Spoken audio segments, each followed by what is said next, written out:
Black flag के जरिए Yemen के पश्चिमी हिस्से में स्थिर 3 प्रमुख बंदरगाहों पर अटैक किया।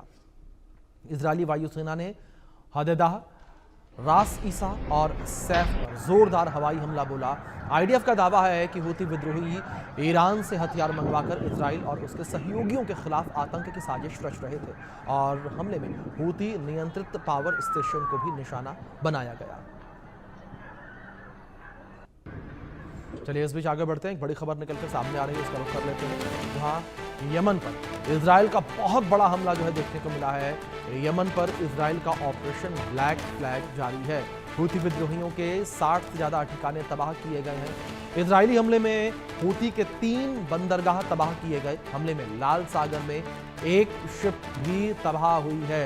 ये बड़ी खबर निकलकर सामने आ रही है। हमले में लाल सागर में एक शिप भी तबाह हुई है, यानी कि लाल सागर में भी मौजूद एक शिप को टारगेट किया गया, वो भी इस हमले में तबाह हो गई। ये बड़ी खबर निकलकर सामने आ रही है। तो यमन पर इजराइल का हमला जारी है।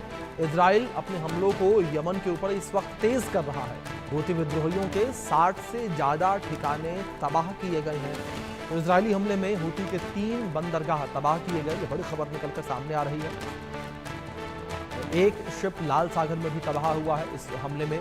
जिस तरीके से इजराइल लगातार यमन के ऊपर हमले कर रहा है, यमन पर इजराइल ने बड़ा हमला किया है। कुछ तस्वीरें आपके स्क्रीन पर इस वक्त चल रही हैं। तस्वीरों में भी देख सकते हैं किस तरीके से हमले के बाद किस तरीके और किस तरीके से आसमान में जो रॉकेट हैं, मिसाइलें हैं, ड्रोन हैं, वो नजर आ रहे हैं और एक बड़ा हमला इसको करार दिया जा रहा है। जिस तरीके से इजराइल ने यमन के ऊपर बहुत बड़ा हमला किया है।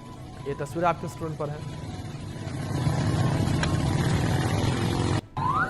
तो यमन पर हमले के बाद इजराइल का बयान निकलकर सामने आया है।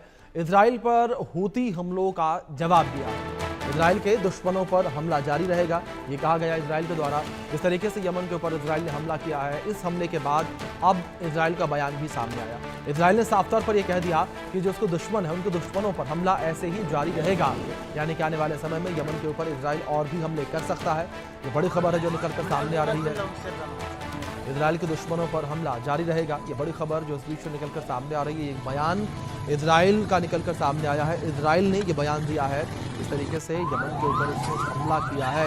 इस हमले के बाद इजराइल का ये बयान सामने आया। इजराइल ने साफ कहा कि दुश्मनों पर हमला जारी रहेगा। यमन पर हमले के बाद इजराइल का ये बयान सामने आया है। तो इजराइल के दुश्मनों पर हमला जारी रहेगा।